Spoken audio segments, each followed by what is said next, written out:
untuk mengimplementasikan budaya positif di sekolah seperti itu. Nanti bisa saya jelaskan lanjutnya. Yang pertama, Bismillahirrahmanirrahim, disuruh kita panjatkan kehadiran.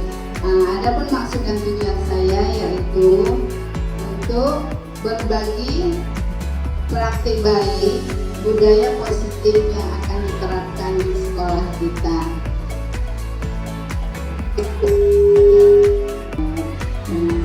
Jangan ditengok tugasnya Bu, Pak. Kalau dilihat tugasnya, aduh mundur duluan kita ya kah? Tengok ke depannya. Iya. Kalau gajinya belum ada Bu, nggak ada gajinya. Nanti setelah kita dapat sertifikat, disitulah kita mau ngapain kita baru tahu. Dengan sertifikat itu mau ngapain nanti ke depannya.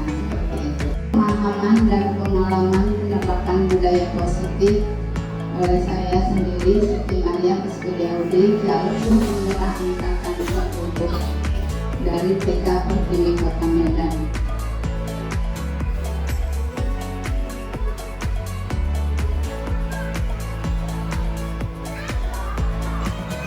Pemahaman dan pengalaman penerapan budaya positif oleh saya sendiri, dalam penggerak angkatan 10 dari tim modul 1 selama kurang lebih 2 bulan setengah. Inilah dia yang ada di modul yang pertama, konsep utama budaya positif. Yang pertama itu ada perubahan pendidik paradigma belajar, yang kedua disiplin positif, yang ketiga kebutuhan dasar manusia, yang keempat motivasi perilaku manusia, yang kelima posisi kontrol restitusi, yang keenam keyakinan kelas, yang ketujuh segitiga. Di antara konsep utama yang ada di modul ini nanti bisa kita jelaskan satu persatu ya Bapak Ibu ya. Tentu yang pertama yaitu pembelajaran dengan paradigma baru. Pembelajaran dengan paradigma baru dirancang berdasarkan dengan prinsip pembelajaran yang terdiferensiasi, sehingga setiap siswa belajar sesuai dengan kebutuhan dari tahapan perkembangannya untuk mewujudkannya mengikuti program tersebut. Adapun yang dikatakan diferensiasi itu namanya yaitu upaya kita untuk menciptakan ciri khas kita yang ada di Pertiwi. Misalnya seperti kami di TK, kami itu ciri khasnya untuk pembiasaan budaya positif yang kami lakukan itu yaitu bersalaman setiap hari, mungkin sama ya Bu, sama SD ya, bersalaman, jawab salam, berbicara dengan sopan, santun, menyayangi teman. Itulah yang kami lakukan budaya-budaya positif yang ada di TK. Seperti misalnya pembiasaan untuk ibadah setiap Jumat, ya kan, praktek sholat bersama. Itu seperti itulah. Udah itu saling berbagi sama teman. Itulah budaya-budaya positif yang dapat kami lakukan di TK. Begitu. Yang kedua, kebutuhan dasar manusia. Kita membutuhkan kebutuhan dasar. Bukan anak-anak kita aja ya Bapak Ibu membutuhkan kebutuhan dasar itu. Misalnya yang pertama itu bertahan hidup. Kalau bertahan hidup itu kita membutuhkan sandang, pangan. Itulah dia untuk bertahan hidup yang kita butuhkan. Jadi semua manusia itu membutuhkan itu. Yang kedua, kasih sayang dan kebebasan. Ya, walaupun guru, kita perlu juga kasih sayang ya Bapak Ibu ya. Kayaknya nggak bisa kita mungkirin itu. Iya kan, kebutuhan kasih sayang itu memang kebutuhan dasar dari manusia lah itu. Kalau gimana ya kita hidup tidak ada kasih sayang itu, rasanya hampa ya Bu ini ya. Benny ketawa juga. Ya, itu komunikasi saya dan kebebasan. Yang ketiga, penguasaan. Kalau penguasaan ini Bapak Ibu itu cenderung sama kita guru sepertinya ya. Kita menguasai murid-murid. Sepertinya harus seperti ini, kamu harus seperti ini, kamu harus seperti ini, kamu seperti ini. Seperti itu ya kalau guru itu ya. Dan sebagai orang tua di rumah, kebutuhan penguasaan itu sangat kita akui lah gitu. Kebutuhan penguasaan itu. Tapi kalau untuk di murid itu nilainya negatif kalau dia menguasai sifat penguasaan itu. Nanti bisa kita jelaskan juga. Yang keempat, kebebasan. Memang kebebasan ini kita sebagai manusia perlu juga kebebasan, tidak harus dikekang gitu ya. Dia kan Benny kasih ya. Perlu kebebasan. Terkadang kita mau seperti ini, saat ini kita mau, berdiri dua gitu. Itulah kebebasan yang kita butuh, kesenangan ini. Dan kita mohon ke Bapak Ibu, anak-anak juga butuh kesenangan. Terkadang dia gimana ya, itu inginnya dia kesenangan, dia melampiaskan itu dengan nilai negatif. Terkadang dia nggak tahu dia senang, tapi efek sampingnya negatif seperti itu. Itu dia. Lanjut Bu. Lanjutnya, motivasi perilaku manusia. Motivasi merupakan dorongan yang timbul pada diri seseorang secara sadar atau tidak sadar untuk melakukan sesuatu tindakan dengan tujuan tertentu. Itu dia tadi Bapak Ibu. Kebutuhan tadi itu termotivasi dari diri kita sendiri. Datangnya dari kita sendiri, baik kita secara sadar ataupun tidak sadar, seperti itu. Kalau untuk anak-anak itu menghindari ketidaknyamanan dan hukuman. Terkadang anak-anak kita ini apalagi di SD ya Bapak Ibu ya, saat dia nggak ngerjakan PR, kan dia takut nih. Pasti takutnya itu kadang takut dimarahin, takut kena hukum berdiri di depan kelas seperti itu Bapak Ibu ya. Jadi dia itu melakukan untuk memotivasi diri dia itu dengan rasa takut, bukan dari dasar diri dia sendiri dia harus memang mengerjakan itu seperti itu. Itu termasuk dari murid melakukan disiplin diri karena ia takut dihukum.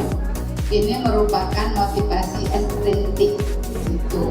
Yang kedua, mendapatkan imbalan atau penghargaan dari orang lain seperti itu. Jadi dia termotivasi karena ada imbalan yang mau dia didapat dari dia, misalnya dari guru. Nanti kalau kamu bisa mengerjakan ini, kamu dapat ini. Kalau kamu bisa mengerjakan ini, dapat ini, seperti itu. Ataupun dari orang tua. Apalagi kami di TK Bapak Ibu, itu sering kali itu kami dengar dari orang tua, baik-baik ya nak ya, kerjakan ini, nanti mama kasih ini, kita beli ini, beli mainan ini, seperti itu. Itu sebenarnya dampaknya negatif, karena dia melakukan itu tidak dari dirinya sendiri, karena dia masih merasa mau mendapatkan imbalan atau penghargaan dari orang lain. Nah itu seperti itu. Yang ketiga, menghargai nilai-nilai kebijakan dari diri sendiri. Inilah Bapak Ibu yang harus kita tanamkan kepada anak-anak. Jadi dia melakukan itu harus dari dirinya, seperti mengerjakan PR tanpa ada paksaan, seperti itu. Pergi ke sekolah tanpa ada merasa terbebani. Nah dengan dirinya, oh aku sekolah ini memang kebutuhanku, aku harus bisa dan aku harus belajar. Nah, aku harus menjadi ini, aku harus sekolah seperti itu. Jadi tidak ada lagi dorongan dari orang tua ataupun. Yang selanjutnya, konsep disiplin dengan identitas gagal. Video Bu yang tadi ya, nilai-nilai negatif tadi. Ya, seperti yang pertama, hukuman. Nah, ini kita sebagai guru. Kita terkadang tidak sadar telah menghukum anak kita. Terkadang itu tadi dia tidak mengerjakan PR, datang terlambat, tidak memakai seragam yang sesuai, sepatunya yang asal-asal aja, tidak sesuai dengan peraturan seperti itu. Nah, jadi terkadang kita guru ini nggak sadar ini menyakiti hati anak-anak. Nah, kadang kita ucapan kita, kau memang ya yang hari salah aja sepatumu, nggak ikuti aturan. Terkadang ada anak itu yang merasa, jadi murid itu takut kalau sering dimarahi guru, kan kadang murid itu nggak mau dia datang sekolah, nggak mau sekolah lama. Biasa dibutuh marah-marah aja katanya gitu, ya kan? Itu seperti itu. Terkadang murid itu juga mau menyembunyikan kesalahannya, tidak mau mengakuin seperti itu. Itu kami kemarin ada kejadian juga itu di Semarang waktu ulang tahun. Disembunyikannya kesalahannya, tidak mau mengakui walaupun dia tahu itu perbuatan tidak baik seperti itu. Dan itu murid menjadi rendah diri. Terkadang dia karena dia sering disalahkan, dia sering dipojokkan, dia merasa diri merendahkan dirinya gitu. Jadi dia terkadang udahlah, gak semangat jadinya Bapak Ibu ya. Itu dia. Kalau misalnya kita memberikan penghargaan, terkadang penghargaan itu tidak efektif juga. Ada penghargaan itu yang bisa menumbuhkan nilai negatif juga. Contohnya penghargaan tidak efektif, merusak hubungan. Misalnya anak yang ini dengan yang ini iri, dia kan misalnya kita kasih penghargaan ini karena dia siap PR-nya, yang ini tidak, gitu kan? Karena dia tidak siap, ya bisa juga dia akan iri. Enak kali dia dapat itu, bukan dia malah termotivasi, oh kalau buat PR bukan seperti namanya anak-anak ya Bapak Ibu ya. Tuh, karena dia bersifat iri. Yang tiga, mematikan kreativitas. Nah, itu dia. Yang keempat, menghukum dengan sistem ranking. Nah, itu dia Bang. Kayak Bapak Ibu sekarang itu kan ditiadakan ranking itu ya, hargai diri. Itu dia. Lanjut Bu. Konsep disiplin dengan pendekatan restitusi. Sebuah cara menanamkan disiplin positif pada murid. Nah, ini dia Bu, yang tadi itu yang negatif, yang ini positif. Melalui yang pertama yaitu pendekatan restitusi. Restitusi adalah proses menciptakan kondisi bagi murid untuk memperbaiki kesalahan mereka, sehingga mereka bisa kembali pada kelompok mereka dengan karakter yang lebih kuat menurut ulasan 2004. Ini dia tadi yang saya jelaskan. Kalau kita menangani anak-anak yang bermasalah tidak pada tempatnya, mungkin bisa jadi dia itu akan berdampak negatif dan seperti yang tadi.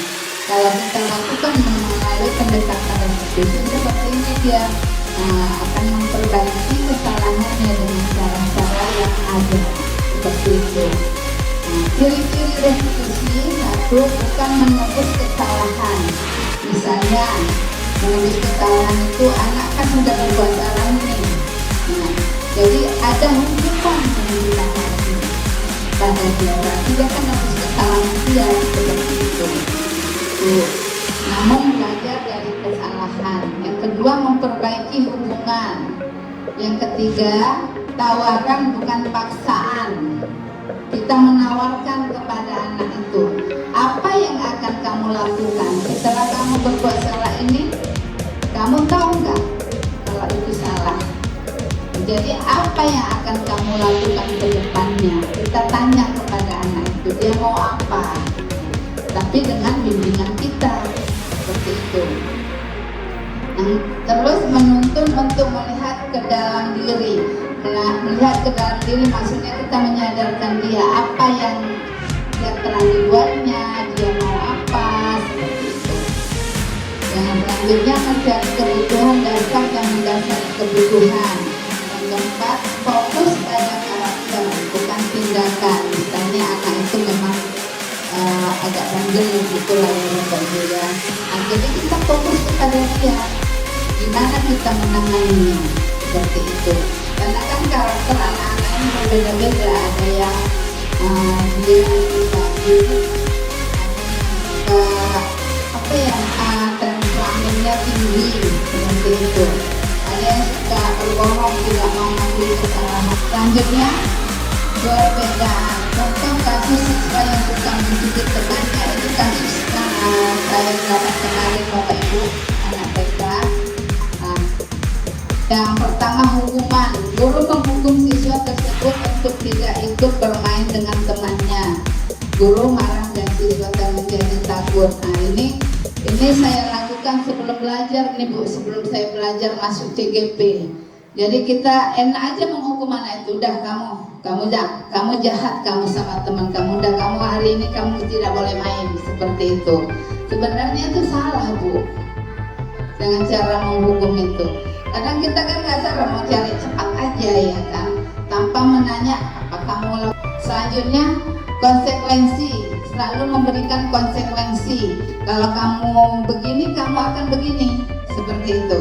Nanti kamu begini, nah seperti itu dia. Guru menyuruh murid yang telah dicubit untuk mencubit kembali dengan lebih kuat. Nah ini Bu sering saya lakukan kemarin itu. Kemarin ya Bu ya, udah lama ya sebelum saya ikut CGP. Karena terlalu sering anak itu berbuat salah, selalu mukulin temannya. Jadi kita nggak tahu lagi nih mengatasinya kayak mana.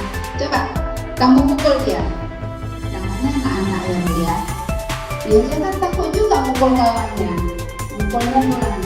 Tadi gitu mukulnya, enggak Bu, sakitnya. Coba pukul lebih kuat lagi, pasti itu yang kita lakukan.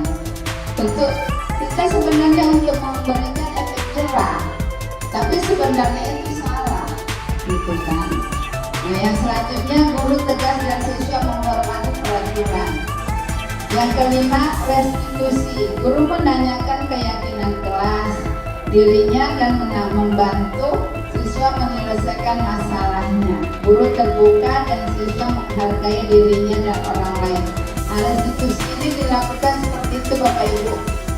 Kalau kayak kami di TK itu setiap pagi sebelum belajar kembali di dalam kelas, kami ucapkan dulu itu tata tertib dalam kelas. Jadi memang itu sudah ada kesepakatan. Nah, misalnya kan, tata tertib dalam kelas pertama, dengarkan ibu guru bicara. Itu kan aturan yang harus ditaatinya setiap hari, seperti itu. Gunanya kami bacakan setiap hari supaya dia mengingat. Ada aturan yang harus ditaati setiap harinya, seperti itu. Itulah maksudnya menanyakan keyakinan kelas. Keyakinan kelas itu dibuat secara kesepakatan antara kita sama anak. Nah, maunya apa hari ini? Nah, seperti itu. Itulah dia keyakinan kelas itu. Nah, yang kedua,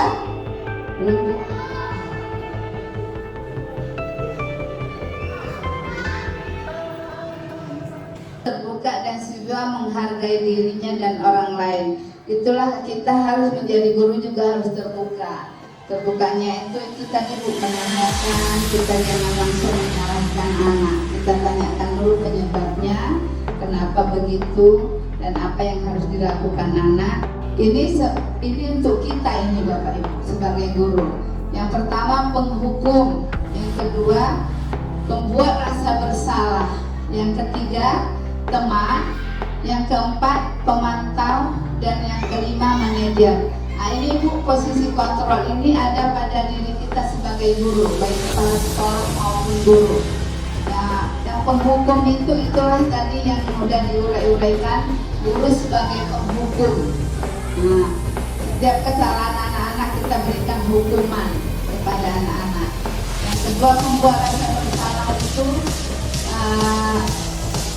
gimana saya bilang ya, anak itu merasa bersalah sama gurunya karena kita masalahnya gimana kamu belum bilang kamu lagi ya, udah habis akal ibu sama kamu, jadi kamu maunya apa? Nah, seperti itu ya kan. Jadi anak itu merasa bersalah sama kita. Oh iya, gara-gara aku sendiri, nah seperti itu. Nggak tahu lagi kita ngapain. Itu udah capek lah nengok kamu, seperti itulah. Saking kita mungkin udah nggak tahu lagi nangani masalah dia gimana gitu. Nah, sebagai teman ya guru bisa juga sebagai teman kepada anak-anak merangkul, menanyakan kadang anak-anak sudah sampai sekolah apalagi kelas 1 ya Bapak Ibu ya. Kelas 1 itu masih sama TK. Karena dia datang dengan muka melemut, nggak tahu kan apa masalah dia. Nah, sebelum kita tanya dia tetap dijawab sampai nanti dia pulang. Nah itu nggak gimana? Oh ini anak ini seperti ini, ada dia apa masalah dia hari ini? Apa nak? Nah kenapa? Ada apa di rumah? Kenapa kok meremut ke sekolah? Nah seperti itu. Itulah yang sebagai teman sama murid. Sebagai pemantau, ya kita memantau anak-anak lah Bapak Ibu ya, memantau anak apa kebutuhan dia, kebutuhan dasar apa yang dibutuhkannya hari ini, seperti itu. Yang kelima yaitu sebagai manajer. Manajer itu kita memantau semuanya, ya dari awal sampai akhir lah gitu. Apa-apa yang harus kita lakukan kepada anak-anak, kebutuhan anak-anak tersebut. Lanjut Bu. Kejadian juga di kelas kemarin, penghubung ini Bu gurunya mengatakan suatu ya aturan sekolah lalu berdiri dalam kelas kita tidak boleh menghukum tanpa ada bahasa basi, kita langsung menghukum anak tersebut. Yang kedua, merasa membuat rasa bersalah. Nah ini dari yang seperti saya contohkan, berapa kali Bu guru harus memberitahu kamu, Bu guru kecewa sama kamu. Nah itu dia contoh dari bahasanya. Jadi anak itu merasa dia merasa bersalah kepada gurunya. Sebagai teman, ayolah yang penting buat ibu bangga. Ini tidak apa-apa kalau kamu salah. Nah, jadi dia udah salah jangan kita salahkan gitu. Nah jadi kita buat dia tidak merasa bersalah. Tapi ada apanya, ada tanda kutip yang kali ini lain kali tidak boleh, kan seperti kali ini tidak apa-apa kamu berbuat salah, tidak boleh lagi. Sebagai pemantau, kamu sudah melanggar kesepakatan kelas, apa peraturan dan konsekuensinya. Nah itu dia, kita tanyakan kepada dia. Nah, apa peraturannya yang selama ini seperti kami kan di TK ada setiap hari peraturan yang harus dilakukan, tidak mendengarkan yang belum bicara misalnya, apa konsekuensinya. Nah itu kalian itu sepakat enggak dengan kesalahan dia. Kadang ada anak yang nggak tahu dia dibuat salah. Nah nggak tahu dia salah dia itu apa, dibuatnya aja. Kenapa nggak apa-apa? Kenapa kamu nggak tahu katanya? Nah, itu banyak anak TK seperti itu. Kelas 1 sama TK hampir sama ya kan Bu. Nah itu dia, jadi kita kesalahannya itu kita bimbing dia untuk mengetahui kesalahannya tadi. Nah, jadi kita tanyakan juga untuk bagaimana dia akan memperbaiki kesalahannya tadi. Nah, caranya gimana? Misalnya seperti itu tadi naik atas meja. Jadi untuk memperbaikinya apa? Yang nggak naik lagi ke atas meja, kan seperti itu. Karena naik ke atas meja itu tidak baik, perbuatan tidak sopan kan gitu ya Bapak Ibu ya. Nah, keyakinan dengan peraturan ada perbedaan Bu. Kalau peraturan itu kan yang kita buat sendiri dulu. Ini peraturan kelas kita dan taatin. Nah itu yang dibuat dulu. Kalau keyakinan kelas itu dibuat bersama antara guru dan anak, kesepakatan warga kelas tersebut gitu. Keyakinan kelas memiliki peran yang sangat yang lebih kuat dalam memotivasi perilaku positif. Karena kenapa lebih kuat? Karena kesepakatan bersama, dibuat bersama dengan persetujuan bersama, seperti itu. Keyakinan ini lebih dari aturan. Keyakinan kelas adalah prinsip-prinsip yang memandu dibuat dengan kesepakatan bersama warga kelas dengan pertanyaan-pertanyaan kan nilai-nilai kebajikan yang dicapai. Keyakinan kelas juga tidak perlu banyak agar mudah diingat. Keyakinan kelas dapat dilakukan dengan cara berkala sesuai kondisinya dengan warga kelas. Nah, itu misalnya semester 1, keadaan kelasnya kita buka dengan kebutuhan kelas kita lagi. Ini kan gak bosan deh dengan ini, udah ngerti dengan aturan yang lingkungan. Apalagi untuk semester 2-nya dengan yang lain seperti itu. Jadi bisa berubah dengan secara berkala. Keyakinan kelas memiliki keunggulan dibandingkan dengan peraturan kelas karena mereka menjalankan mereka berdasarkan nilai-nilai universal, memotivasi perilaku instruktif dan menciptakan lingkungan kelas yang lebih positif dan berdaya tahan. Iya, karena dilakukan karena bersama-sama dan keinginan bersama. Untuk menumbuhkan budaya-budaya positif, tidak boleh berlari dalam kelas, itulah aturannya. Tidak boleh memukul teman, tidak boleh cakap kotor, seperti itu ya Bapak Ibu. Lanjut Pak. Kegiatan membuat keyakinan kelas ini yang saya terapkan kemarin waktu membuat keyakinan kelas ya. Saya awalnya nanyakan ke anak-anak, yuk peraturan apa yang mau kita buat di kelas kita? Anak-anak bilang, Bu nggak boleh lari-lari Bu. Iya, oke. Bu nggak boleh mukul kawan Bu. Iya. Kalau main Bu, mainannya disimpan, diberesin. Iya, itu kan semua aturan yang mereka kasih ke kita. Mereka yang minta sendiri gitu, bukan kita yang memberikan kepada mereka. Nah, gitu. Jadi setelah itu barulah kita adakan kesepakatan. Oke, ini sudah kita buat. Jadi peraturan keyakinan kelas ini harus ditaati sama siapa? Ya kita sendiri. Nah, seperti itu. Awalnya kita tanyakan dulu ke anak-anak. Lanjut Bu. Ini dia keyakinan kelas yang sudah disepakatin. Nah, seperti ini. Jadi ibu guru berbicara. Yang kedua, angkat tangan bila ingin berbicara. Taulah Bu anak TK ini, bo, itu aja dia. Nggak siap-siap kita mengapanya, menanggapinya. Yang ketiga, bicaralah dengan sopan. Yang keempat, sayangilah teman-temanmu. Yang kelima, anturilah dengan tertib. Dan yang keenam, jadilah pemimpin yang baik. Itu dia. Lanjut dulu Pak. Selanjutnya, bagaimana pembentukan keyakinan kelas?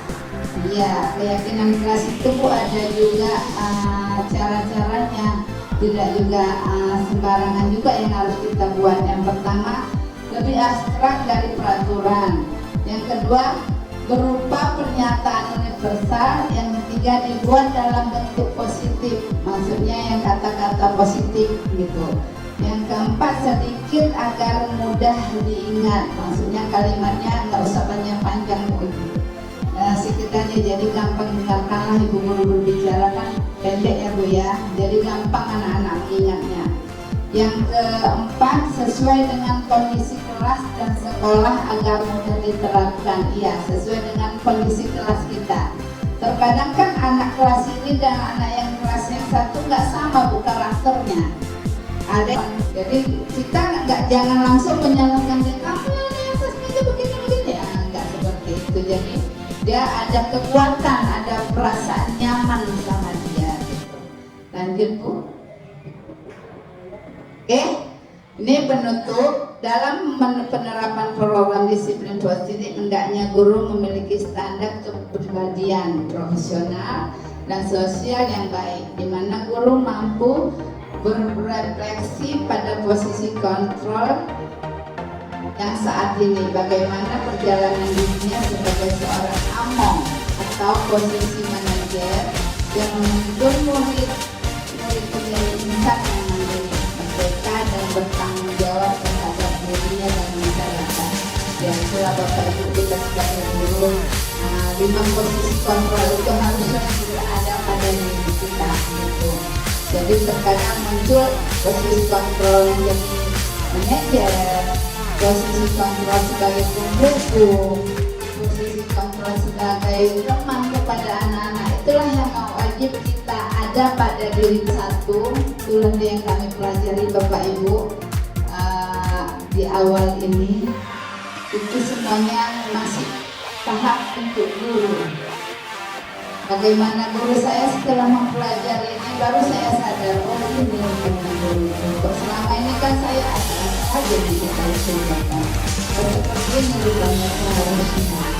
Ini rupanya cadangan. Tapi kami rasa kami TK itu udah kali lah, gitu lah. Kita semaksimal mungkin rupanya belum ada apa-apanya ya. Kami selama yang kami buat itu masih salah, gitulah. Jadi setelah belajar ini saya, oh iya seperti ini rupanya nangani anak itu harus seperti ini gitu.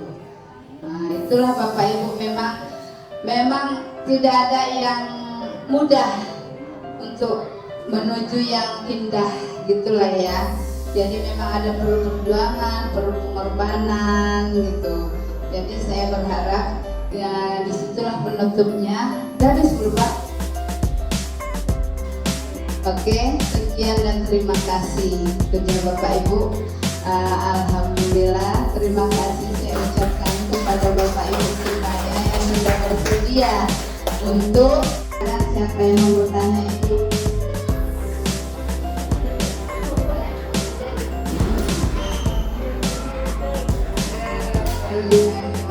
Assalamualaikum warahmatullahi wabarakatuh. Waalaikumsalam warahmatullahi wabarakatuh. Di sini saya ingin mengetahui dari Ibu Maria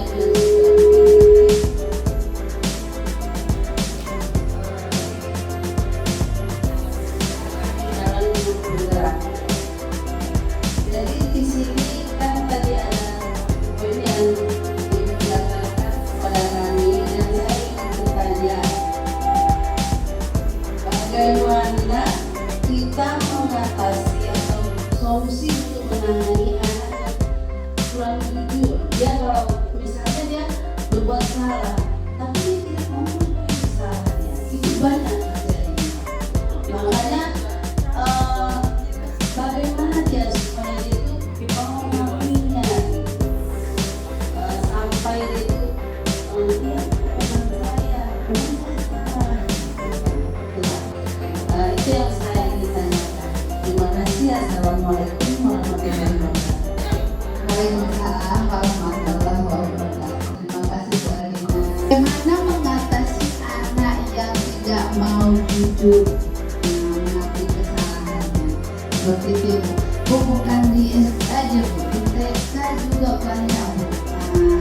Itu termasuk karakter dia itu Bu, itu karakter anak. Itu ada anak yang karakternya kan tidak mau mengakui kesalahan gitu. Terjadi semalam sama kami, itu masih PR sih sama kami sebenarnya, masih PR karena belum ada bukti yang konkret. Ya kan belum ada bukti yang bisa kami pegang gitu. Jadi kami menindaklanjutinya baru sebatas semalam saja, dan kebetulan hari ini anaknya tidak datang pula lagi gitu. Kalau menurut saya Bu Elina, awalnya kita berbuat dulu, ya kan, berbuat dulu dengan anak, panggil anak tadi seperti saya tadi itu, panggil ke ruangan yang sepi atau ruangan kosong dan tidak ada orang lain, dan kita bicara aja dulu Bu, apa yang kamu lakukan hari ini, gitu. Kenapa kamu tadi berbohong ya Bu ya? Kenapa kamu berbohong? Apa maksudnya berbohong itu? Gitu. Baru kita kaitkan ke agama. Kamu tahu nggak dalam agama kita berbohong itu apa? Bagaimana? Dan berdosa. Kalau kami di TK seperti itu Bu. Kalau berbohong nanti lidahnya panjang Bu, kata anak-anak. Nanti dipotong-potong Bu. Seperti itulah kalau di TK. Nah, jadi konsekuensi orang berbohong apa? Masuk api neraka. Seperti itulah kan kalau anak TK. Jadi kita kaitkan dulu ke pada keyakinan kita beragama. Nah, setelah itu yang kita bilang kalau berbohong itu tidak baik. Nah gitu kan. Kalaupun nanti dia tidak mau mengaku atau kita bertahan, kita udah adakan ini seperti ini gitu kan.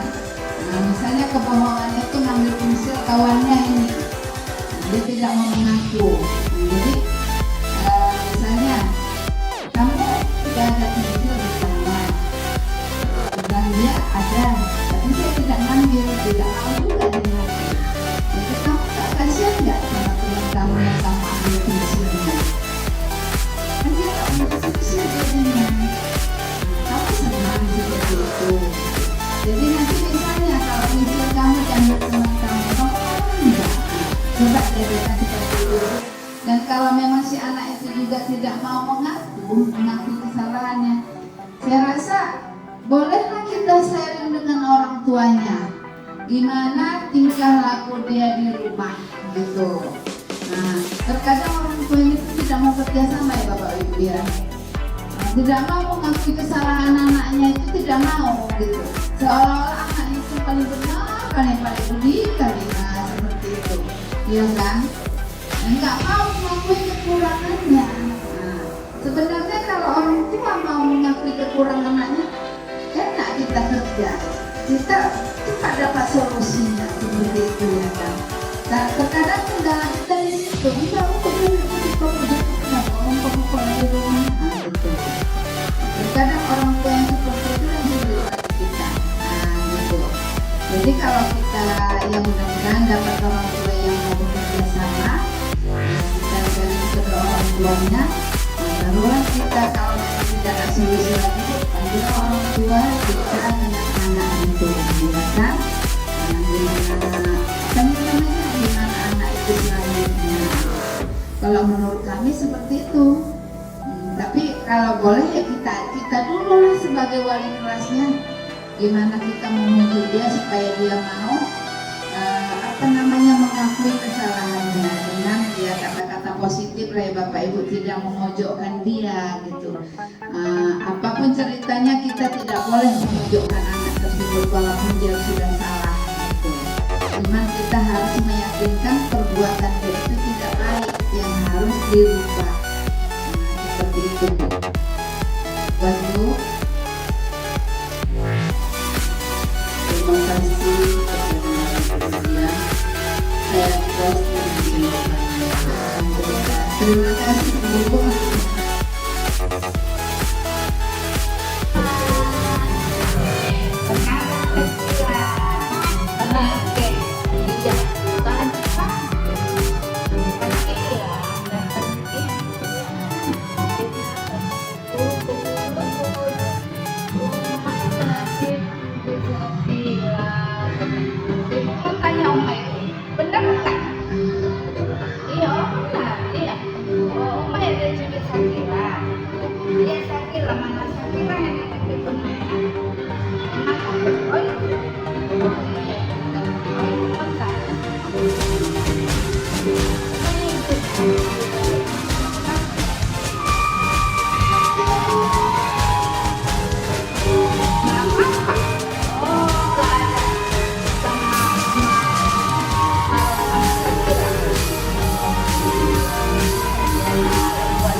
ya kalau mau ajak lagi main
jadilah pemimpin yang baik.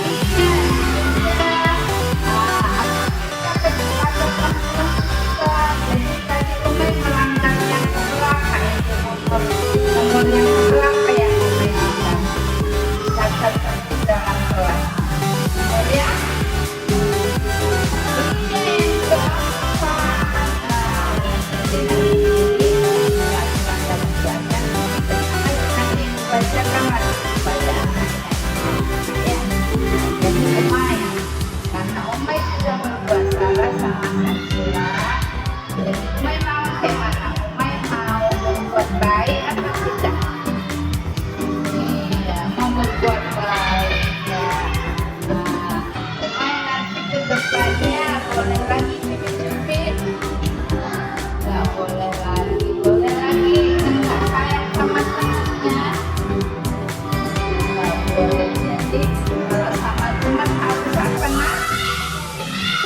baik. Jadi Umay udah janji memperbuat baik.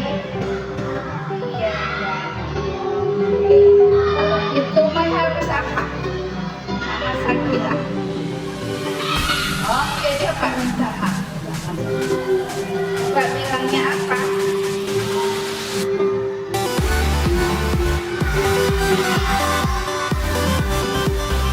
Iya, coba berpegang. Oke, ya berteman ya nak, nggak boleh nakal-nakal lagi ya. Oke, jadi dulu juga udah sama orang, mau jajanin, mau berbuat baik, ya kan? Omel sudah berani apa mengakui kesalahannya. Omel juga sudah minta maaf sama Sakina, dan Omel sudah berjanji untuk lebih baik lagi. Tidak apa nak sudah nakal lagi sama teman. Oke, ya oke, kasih dulu. Oke, kasih juga. Oke deh, terima kasih.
Berbicara